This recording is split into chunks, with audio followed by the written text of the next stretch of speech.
did a full analysis on Agorist credit, and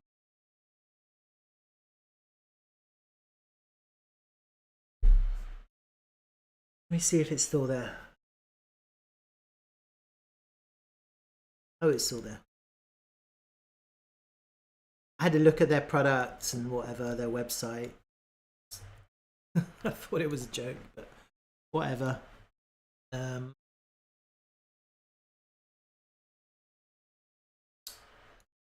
I posted the video up, and basically when I was looking at this token, it was at about $4. And since I did that analysis and I created this trade plan, it's already done at 4x. I didn't take the trades. I can't trade something which I have no idea about and no confidence in. But I was saying in my previous video that all of this volume here, this increase in volume, is bullish. I did say that. I said it was bullish. Being above the point in control is bullish. Let me see if anything's changed. So what I'll do, first thing I'll do is let me just pull off all my data. I didn't really put much data in, but as you can see, previously when I did it, the value area high is here. This is the previous value area high. Let me just mark that out. And the reason why I should have done this before, I didn't bother because I wasn't really interested in it. But the reason why is because when you extend the new range pool, you want to see if there's a movement in the value area. So I'm just expanding it now. You see the value area high slightly gone up, slightly. Not much. And the point of control hasn't moved. You can see there's a little bit of volume here. See that? There's a little bit of volume here.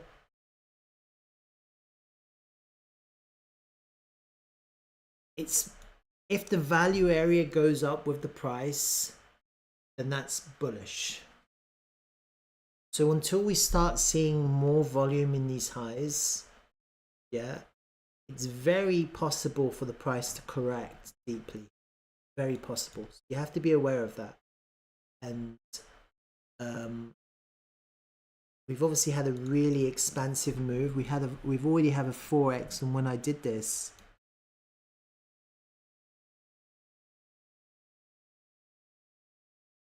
nothing's changed as far as the targets are concerned.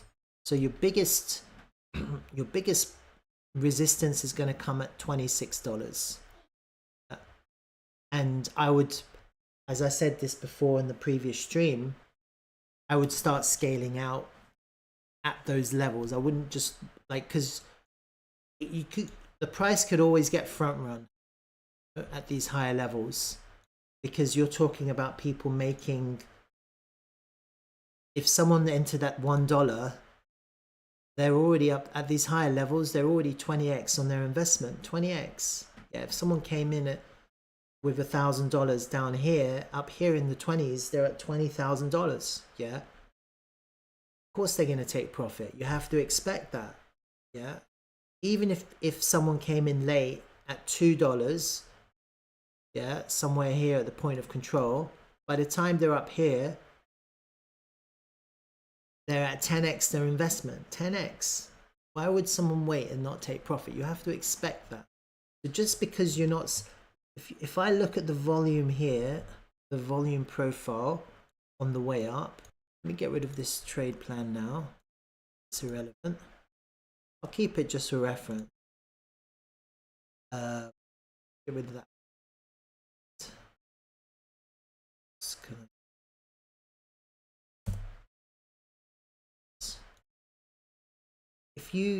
From when the price moved up, you do a volume pool from the all-time low to now. So this is the volume profile. If you look at the volume,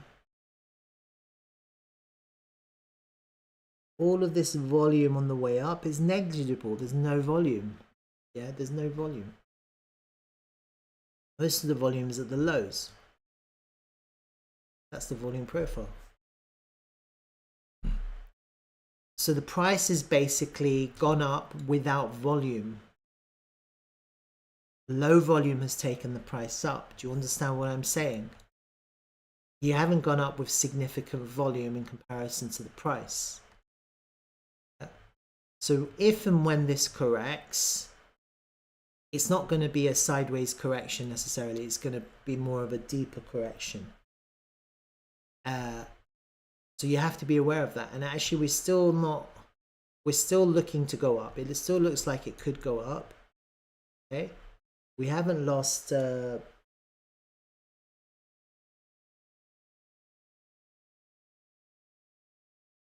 haven't.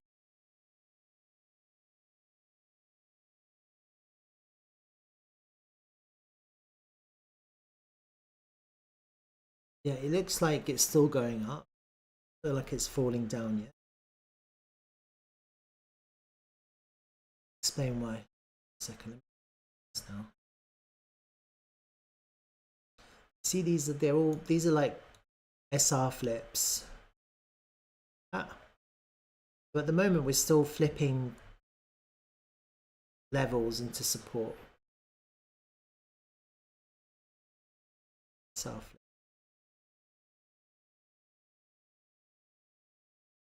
Doesn't mean you shouldn't be taking profit. If you're up, if it's like, you have to also contemplate that if it's a too good to be true moment, then you should be taking. If you're feeling euphoric, you should be taking profit. You don't have to take crazy amounts of profit. You still think it's going to go up. But if you're feeling euphoric, if it's life-changing money, if it's significant money and value, then take some profit. At the very least, take your initial investment out. So it's a risk-free trade, regardless of what happens. That is the smart play, yeah? Because you have to be contemplating. Think about it like this, and this is what I'm saying, yeah? Let's just say you invested $1,000 at the rock bottom lows. And for a lot of people, $1,000 is a lot of money. Let's say you got $1,000 at $1 down here. Let's be more realistic. Let's say you got $1,000 at $2. Now you're at $17. Right?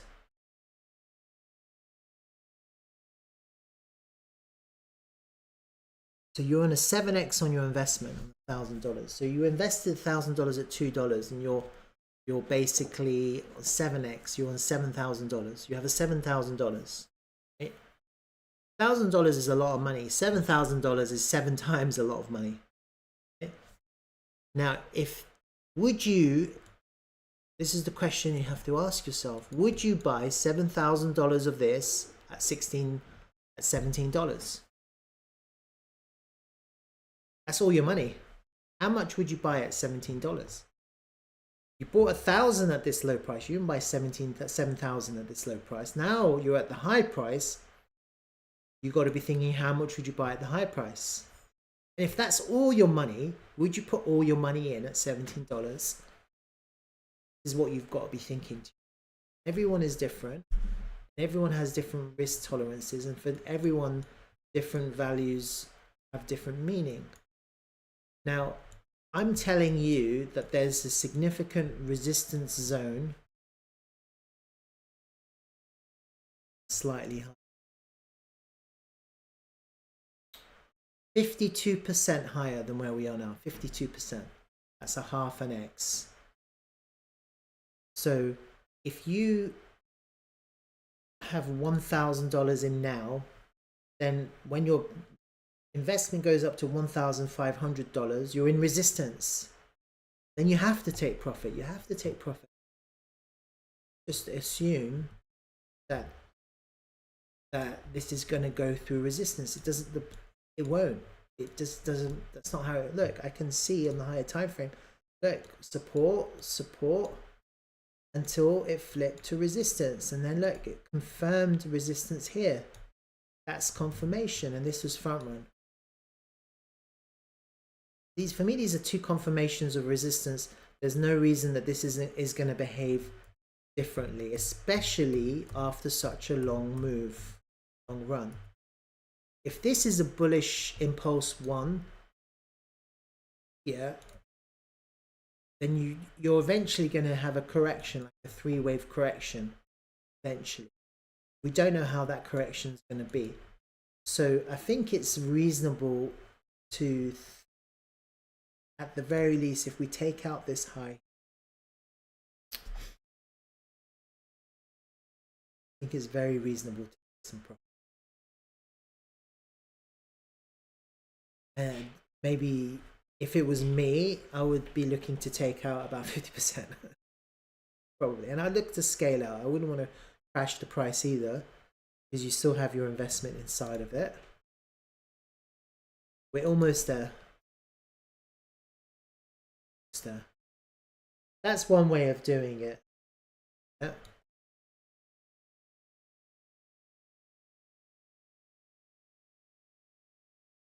Push up, take profit.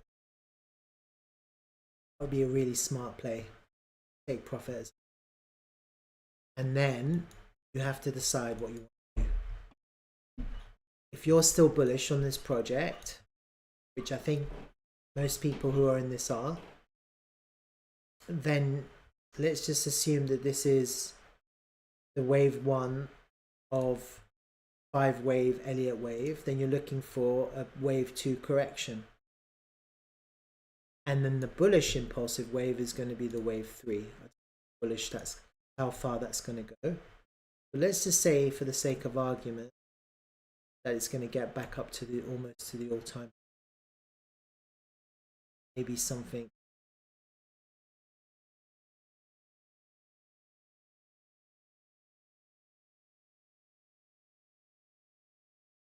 To be honest with you, no one knows.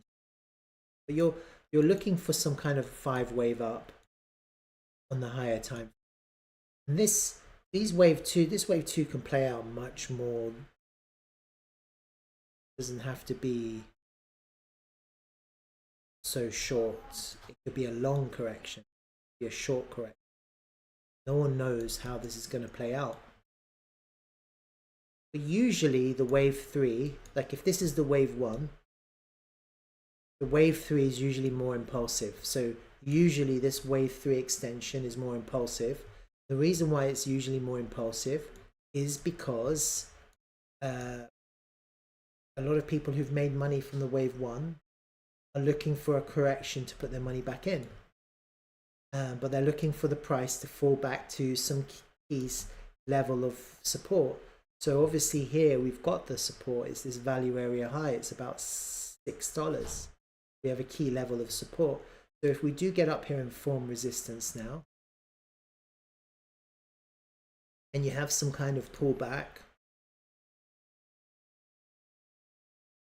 I mean, the golden pocket would be here. I just don't see us getting past this level. Just don't see it. It could happen. Which would mean the golden pocket is actually much lower. That would be a better entry if you get back down $3 or $4, however long that took. And then you deeper corrections, longer corrections are more bullish. And then maybe if it came all the way back down there, you could get like a 1-to-1. You do this fib, trend-based fib extension, you do a 1-to-1 here.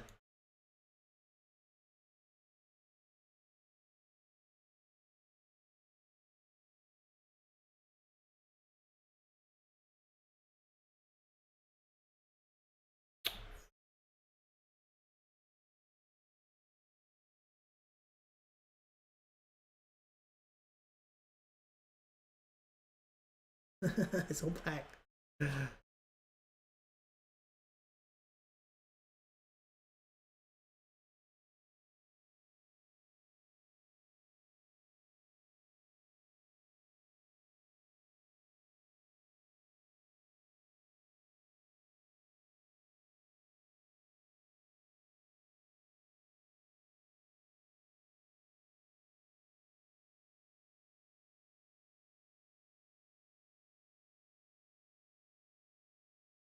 That's your trend base extension. 1-to-1 is up here. 100. That would take us almost to the all-time. Something like that would make sense, but you can't predict the future. That already in itself, if it was to go all the way down to $3 and go up to do a wave 3 impulsive move up, then you're looking at a 27x. But that's why the wave 3 moves are more bullish, impulsive, because a lot of people have made money from the first wave. They've taken their profits at the end of the first wave, which is always going to be at a key resistance level, and then they're looking to either they'll scale back in, or they're just looking for some kind of reversal formation at a key level. Now there's no reason why this should go down to the 618. I just think it's a good place to that's a good target, but the full fib here.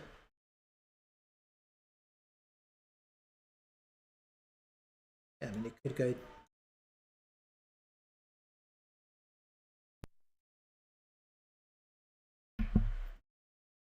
yeah, it could come to value area high. The most bullish would be the value area high, I think. And obviously the value area high could move up. This is current with the current volume. This one could overshoot as well. No reason why this one could come lower, it could come higher. No one really knows yet how this is going to form. You're looking for a 5-wave Elliott wave. This wave 2 is a corrective wave. We're in wave 1. That seems to be evident. And I think you should be looking to take profit at a key resistance level. You're coming up to it now. Look, I've got it marked out, $26.5. But as soon as we clear this high here, start scaling out, because the reality is that people could front run this level with limit orders, and you want to put limit orders. You want to put little limit orders. Whereas people buy, your limit orders get filled. You don't want to market sell, because that's pulling the price down, and that effect on the rest of your position. Yeah, you just want to put limit orders, and you want to let the volume fill your orders. I think we're coming up to a really key resistance level. It's only 53% higher than where we are now. There's no way that I would be putting all of my investment in this position, moving into resistance. There's no way. I wouldn't do it. But I mean, I didn't invest at 4, so that's just me. Looking at the higher time frame, I'm going to look at this an indicator as well. All right, look. So you're not familiar with the CCI, but the CCI is showing an extremely overbought asset. It's come all the way up to 500, and now it's pulling back to 325. This is extremely over. Can't trade this. I'm just telling you what it's telling me. Also on the weekly time frame, the MACD showing bearish.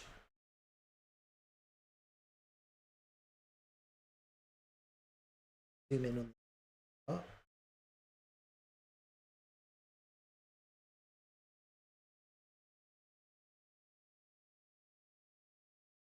There's a little bit of divergence here, a little bit of bearish divergence on the MACD.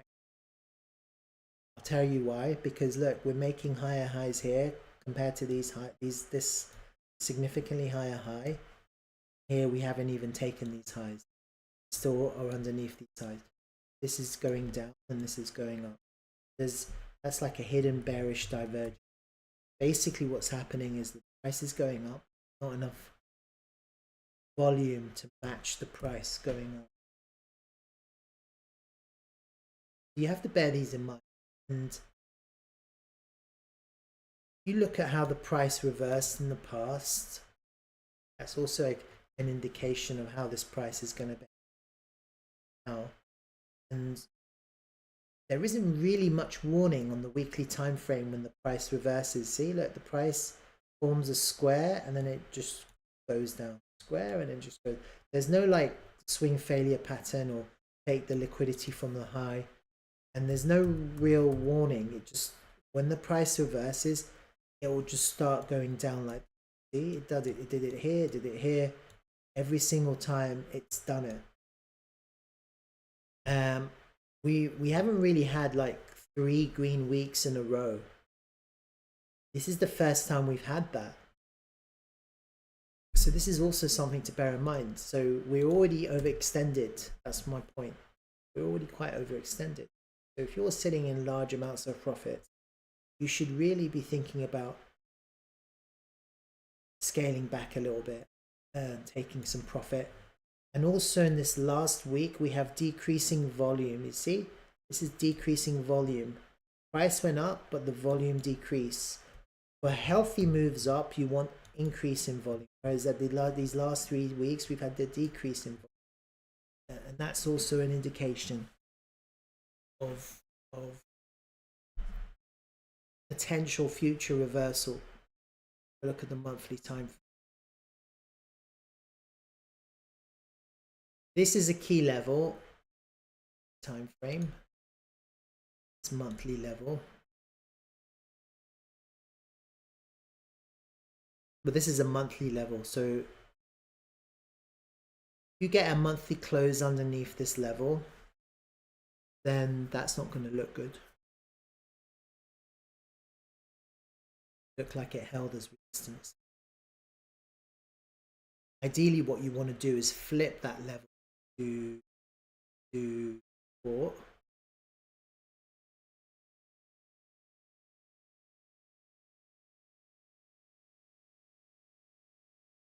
Right now we're slightly above. Let's make up. The problem is that's quite significantly lower down. That's $12. So it's a very illiquid environment, and the price moves quite a lot in a short distance. So even with small volume, the price is going to move quite far. It's going to mean your investment is going to look really large. But what I can see with all these green candles is big buys and hardly any sells. And you have to bear that in mind. So if a lot of people are sitting in heavy profit right now, see all of these big buys, but see, this is a buy. I can't see many sells, and the price has only gone up, and everyone is sitting in healthy profits. Everyone. As soon as the price comes down,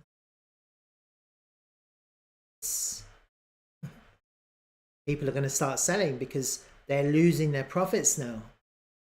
They're going to start panic selling. You're going to get panic selling. There's not going to be enough volume of buyers to hold the price up when everyone starts selling their positions. To bear that in mind.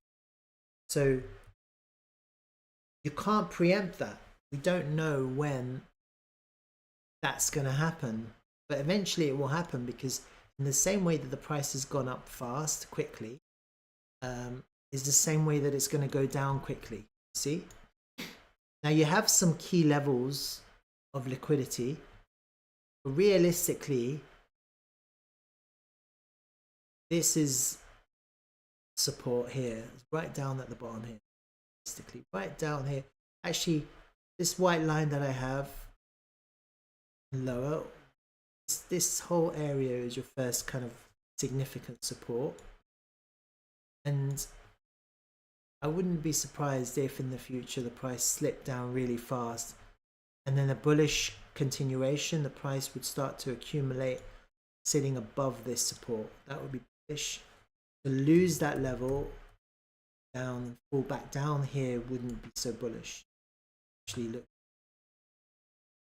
So for bullish continuation, what you price to effectively in the future, maybe go up, come back down, start accumulating, reaccumulation here. That would be reaccumulation. Basically, what you want is everyone who took their profits in the highs to start reaccumulating in the lows, but you wouldn't be down here. Once you've cleared a range, which we have here, it's lower range. This is your low. You don't want the price to come back into that range. That wouldn't be bullish, that would be bearish. So the only way that can happen is if people defend those levels by reaccumulating. So the balance in the market would match in terms of supply and demand, and more demand here, supply hold the price up, and new accumulation, reaccumulation, getting ready to make another wave, massive wave up. That would make sense. Certainly, in no circumstances do you want to lose, come back into this range. That would be terrible. You don't want it really bad. It would look like, this is the inverse. It would look really bearish. It would look like if you inverse it, it would look like a V-shaped recovery back into the range. It would look really bearish. I think if that was to happen, let's forget about it. Wouldn't look good.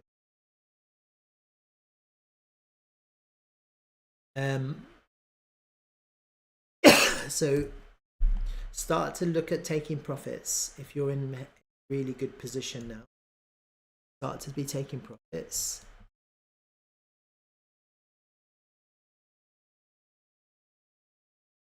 The first sign of weakness would be this. You're looking for the first sign of weakness. Let's just imagine this whole top bit is a range. You can do a volume range pull, this top bit.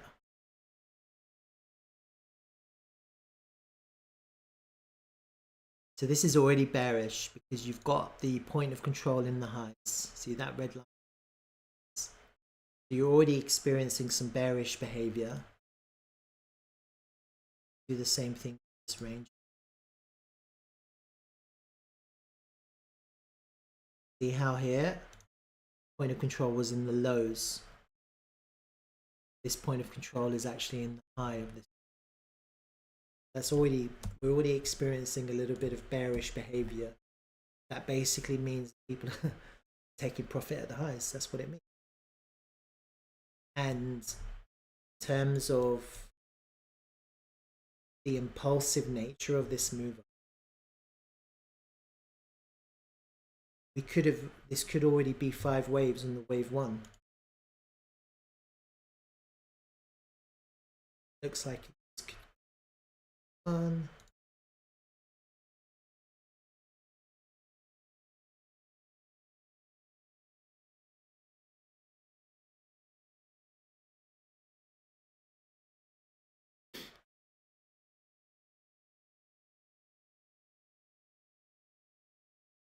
Looks like we're already overextended actually, you know, like in terms of the movement price, you've already experienced 5 waves, and each bullish impulsive wave has 5 waves. So if this is wave 1, it looks like we're already at the peak. Doesn't mean it can't go up, take the liquidity and fall back down. Doesn't mean that can't happen. Doesn't mean you can't extract more value out of this token for the price to go up. It doesn't mean that can't happen. I'm just saying we're already quite overextended. And you haven't taken profit. We're in the highs of this extended range. I don't know if this is if this wave 5 has more to go. I don't know if this is the wave 4, 3. No, actually it looks like that. It's up to that looks correct.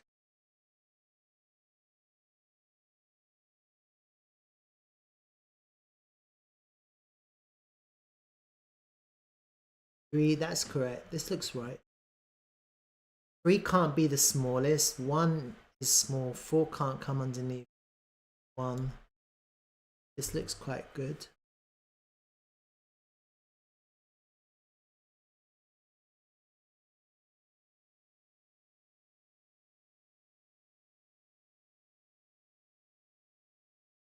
$618, perfect.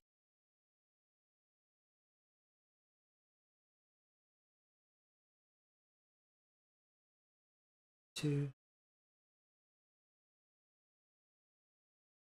Maybe we'll just push up and match that to $2.618. It's possible. But we are quite extended, right? That's my point. On this first trend-based fib pool, see how it came up to the 1.618 to look. The way I've drawn this is I've taken it from this pivot low here where the move began here, 1.6, to the first pivot high, to the low of the wave 2. That's your trend-based fib. And you see how the 1 comes back into the 1 to form support, goes up to the 618 to form resistance, and now on the wave its back test is this 1.618. It's found resistance on the 2, which is at $13.8, and kind of maybe we can actually get up 618. It's possible. It is possible we get like a move up there, get like a real rejection from. That is possible. Maybe there's a little bit more distance to go. It's possible. But we're certainly at a place right now where we should be, whoever's invested in this should be thinking about taking their profits. And then, if assuming that we can get up to that higher level,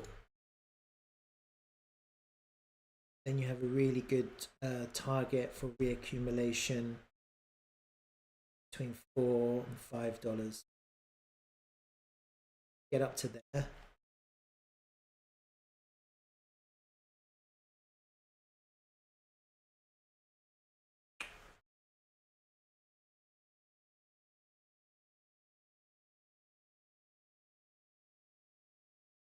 $4.8, $4.2 your target for accumulation. At that, and it goes lower.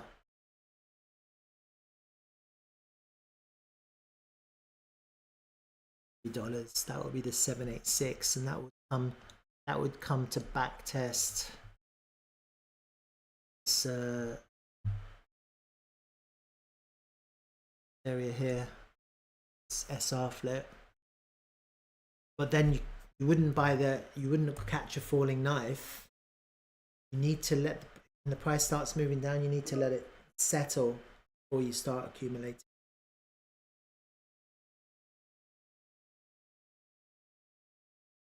All right, that's EGC. I think Bitcoin quickly. Let's trade.